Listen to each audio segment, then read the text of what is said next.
kalian semua dalam keadaan baik-baik saja. Amin amin ya rabbal alamin. Baiklah, langsung saja. Sebelum saya masuk dalam materi, izinkan saya terlebih dahulu untuk memperkenalkan diri. Jadi, perkenalkan, nama saya Muhammad Nur Tasrik Rusnawan, NIM 19212152020, Prodi Akuntansi Terapan Diploma 4 dari kelas A.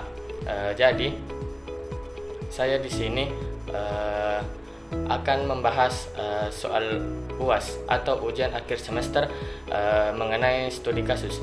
Jadi pada kali ini saya akan menjelaskan atau men-sharing apa-apa saja yang saya ketahui tentang dua studi kasus ini. Baiklah, tanpa berlama-lama, selamat menyaksikan. Pada studi kasus yang pertama, yaitu soalnya coba uraikan solusi untuk mengatasi pemulihan ekonomi nasional atau regional di masa pandemi COVID-19 yang melanda dunia pada saat ini. Coba tinjau dari sudut pandang mikroekonomi. Jadi, solusi untuk masalah pemulihan ini, pemerintah melakukan upaya dalam meningkatkan pertumbuhan ekonomi, yaitu dengan cara yang pertama, memberikan dukungan untuk pelaku UMKM, yaitu jaminan dasar sebesar 123,46 triliun rupiah untuk membiayai subsidi bunga, pendapatan dana untuk melakukan modal kerja bagi UMKM yang pinjamannya sampai 10 miliar rupiah, serta belanja untuk jaminan kerja darurat lainnya. Yang kedua, yaitu memberikan dana insentif untuk relaksasi perpajakan dan stimulasi lainnya yang diberikan dana jaminan sebesar 120,61 triliun rupiah agar mereka mampu bertahan dengan melakukan relaksasi di bidang perpajakan atau stimulus lainnya. Kemudian, selain upaya yang dilakukan oleh pemerintah, ada pula langkah dari Bank Indonesia dalam pemulihan ekonomi, yaitu yang pertama, melanjutkan kebijakan stabilisasi nilai tukar rupiah sesuai nilai fundamental dan mekanisme pasar. Yang kedua, penguatan sinergi ekspansi moneter dengan akselerasi stimulus fiskal. Yang ketiga, memperkuat koordinasi langkah kebijakan dengan Komite Stabilitas Sistem Keuangan atau yang disingkat dengan KSSK. Yang keempat, mempercepat digitalisasi terhadap sistem pembayaran. Selanjutnya, studi kasus kedua, yaitu dalam sektor perekonomian di Indonesia, teknisnya seringkali terjadi pada negara-negara berkembang seluruh dunia. Terdapat beberapa permasalahan ekonomi mikro yang bersifat krusial. Problematika sektor mikroekonomi harus segera diredakan karena berkaitan langsung dengan daya beli masyarakat yang secara umum menyangkut kestabilan perekonomian dalam negeri. Adapun masalah ekonomi yang paling mendasar pada saat ini bagi negara berkembang adalah yaitu tentang kenaikan bahan bakar minyak atau BBM.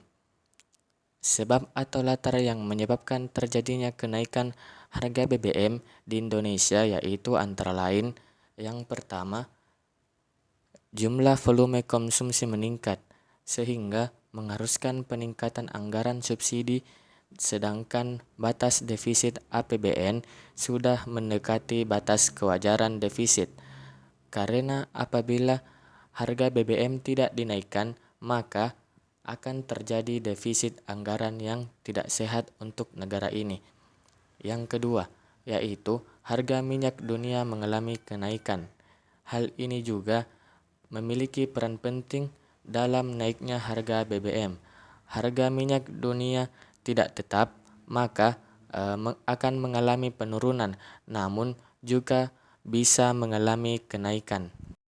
Kenaikan harga BBM ini akan berdampak kepada kenaikan harga produk yang ada komponen biayanya yang berasal dari BBM. Namun demikian, hal itu dapat diatasi dengan beberapa cara, seperti memperketat distribusi dan pengawasan pemakaian BBM agar sesuai dengan peruntukannya. Menurut saya, ada beberapa cara yang harus dilakukan pemerintah dalam mengatasi dampak dari kenaikan harga BBM bersubsidi ini. Selain memperketat distribusi dan pengawasan pemakaian BBM sesuai dengan peruntukannya, tentunya juga harus ada pengalihan subsidi untuk membiayai eksplorasi dan eksploitasi energi alternatif. Solusi lainnya adalah anggaran yang seharusnya untuk subsidi BBM dialokasikan untuk membangun kilang minyak sendiri. Kendati demikian, keuntungannya memang kecil, tetapi dapat dinikmati dalam jangka yang sangat panjang daripada diserahkan kepada pihak asing dengan keuntungannya juga besar, tetapi jangka waktunya yang begitu sangat pendek, yang penderitaan masyarakat terus berkepanjangan karena ketergantungan pada harga minyak luar negeri.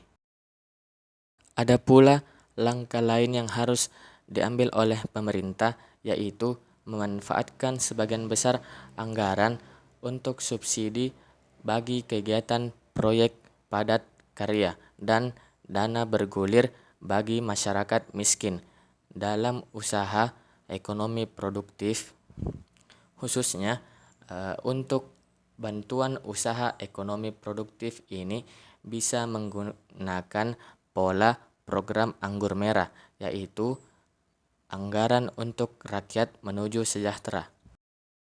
Mungkin hanya itu yang bisa saya sampaikan terkait dengan dua materi tersebut.